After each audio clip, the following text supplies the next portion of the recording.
Time to another edition of Bases and Balls with Guardians broadcaster Jim Rosenhaus, who takes time to join us each week here on WAKR, brought to you by our good friends at Nika IBEW. Well, Rosie, let's talk first of all Wednesday at the game. And you have seen a lot of these this year with this young baseball team, but I thought it was really special. I was in attendance. I talked about it on WAKR. Tyler Freeman makes his debut. His whole family's in attendance. He gets the hit. I mean, you've seen a lot of this type of thing this year with this young baseball team, but that's always pretty special. I imagine you were soaking that up as well in the broadcast booth.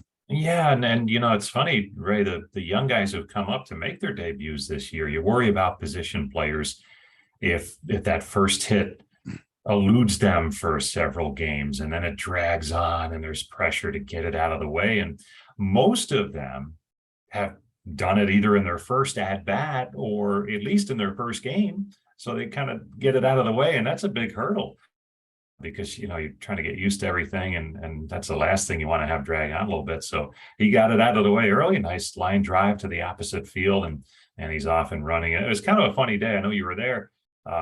He made his debut. And then the pitcher for the Diamondbacks, Tommy Henry, was making his. And it was kind of competing fan families of the two kids making their debuts because he had a lot of people there too. So it was a fun day and it's always exciting for those kids for sure. You know, it was interesting this week, Rosie, when you talk about this team, when you and I have talked about this young baseball team throughout the season, the maturity we're seeing on the field. And I thought that was rewarded this week by Chris Antonetti and company, not making a major move, not trying to bring in, say, a veteran hitter or something. Basically, they're staying the road with these young guys who are playing with such enthusiasm. Now, they made the move with Franmil Reyes. I'll let you expand on that a little bit. But a lot of belief in management, Tito, on down the line with these young guys, position players who have produced. Well, and I think what's really encouraging, Ray, the older players, Ahmed Rosario is really not that old. He's 26, but he's an old guy on this team.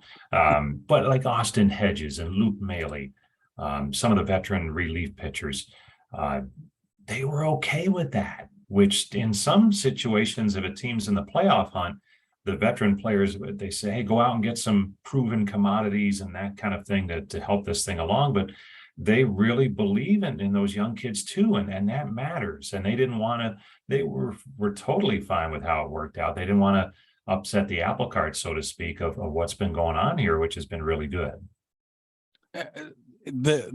And when you look at the Oscar Gonzalez who comes back and Quan, the young guys, and I've seen a lot of baseball through the years. I've seen a lot of like fast pitch softball where these young kids come up and you got the veteran teams and you're looking around and seeing these guys hustle and dive everywhere and make these catches. It reminds me of one of those type of teams that these veterans are turning around and looking and watching these guys sprint the first base and going first to third and putting the ball in play, which I think has been very good for this baseball team as well.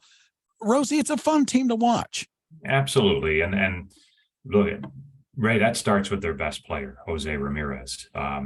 Never takes a play off, down the line every time, stretching singles into doubles consistently. Got thrown out the other night and it was okay while he's trying to stretch a single into a double because 99% of the time he makes it and it forces the other team into problems. But when he's doing it, Ahmed Rosario is a hustler. It makes it so easy for everyone else to fall in line and do the same thing. And that's been a huge key for this team this year. Talk about the decision with Franmil Reyes for us. I know a lot of thought process has gone into that. You know what, Ray, he just wasn't producing and they need to find at-bats for some young kids right now. And he just didn't fit in that. So look, if he was over 20 homers and doing what he did a year ago and the year before that, I don't think it would even be a question, but he's not. And they can't let him figure it out up here at this point.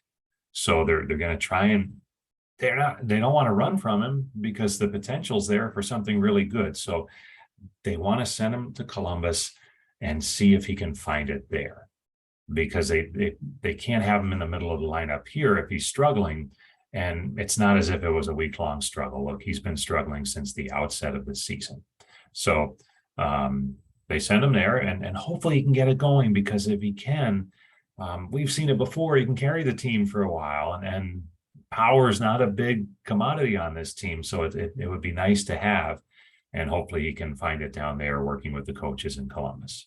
Guardians broadcaster Jim Rosenhaus with us. It is Bases and Balls, brought to you by NECA IBEW. And Rosie, this week I wanted to wrap it up. You heard me say broadcaster. We lost, in my opinion, the greatest baseball broadcaster ever earlier this week, in Vin Scully, passing away at 94, and certainly with the Dodgers for over 60 years, but also football and tennis and golf and everything. And you're a broadcaster in that seat night in, night out. Maybe you could reflect a little bit your look, your feeling of Vin Scully, if you ever had a chance of a conversation with him, and your opinion of Vin Scully. The absolute best, Ray. The absolute best. Just, I think, two brief conversations, once in spring training out at Glendale at the Dodgers site when the Guardians played there. And then back in 2014, Cleveland was out at Dodger Stadium, would have been the last time that he was still broadcasting, and the team went out there, and just saw him briefly again to say hello and talk to him for maybe, a minute or so, because at that stage in his career, I mean, there were actually, Ray, during his last couple of seasons, players who thought they might not see him again, they were coming up during batting practice in uniform to stop by the booth and say hi to Vin. And that may be the greatest testament of all to how popular he was in the game. Obviously, to listeners, he was so popular and will be forever an icon and the greatest who ever lived, I think, just longevity-wise and what he meant to a marquee franchise. So a very sad day, but 94 years of age and 67 years in the booth. My goodness, that's such a treasure and a blessing, I think, for everyone who had a chance to listen to him call a game. He's one of those broadcasters, Ray, who I think we all try and time our stories, especially in baseball. You can't really do it in other sports, but baseball lends itself to stories. And it never seemed like an at-bat or an inning would end mid-story with Vin. It was like the batter knew he was telling a story and would foul off pitch after pitch after pitch until he was done, and then put the ball in play. And of course, that's not what's happening, but it seemed like it with Vin Scully. That's how good he was. And sad day, but I think when you look back on it, a lot of happy memories. Rosie, my all-time favorite baseball movie is Field of Dreams, but I put right up there for the love of the game, and it's not because of the movie itself, where Kevin Costner thought was good. It's because it showcased the work of Vin Scully in it, where he was the play-by-play announcer of that game, that final game of the pitcher. So I went back Wednesday and I watched that movie again just to hear Vin Scully with his work inside that movie. I agree with you. The best ever when you talk about Vin Scully. It's Bases and Balls. Guardians broadcaster Jim Rosenhaus joins us each week, brought to you by NECA IBEW. My friend, thank you for the visit, penciling us in. Before I let you go, how about a preview? We got the Astros this weekend. I said earlier this week on WAKR, I know the Yankees have the best record in the American League right now.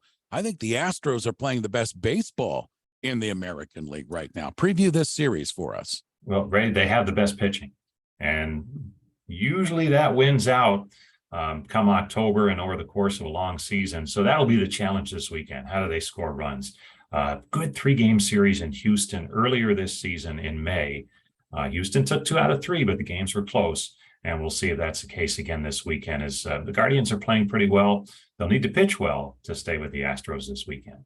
Rosie, as always, my friend, thank you for making time for us again this week. You got it, Ray.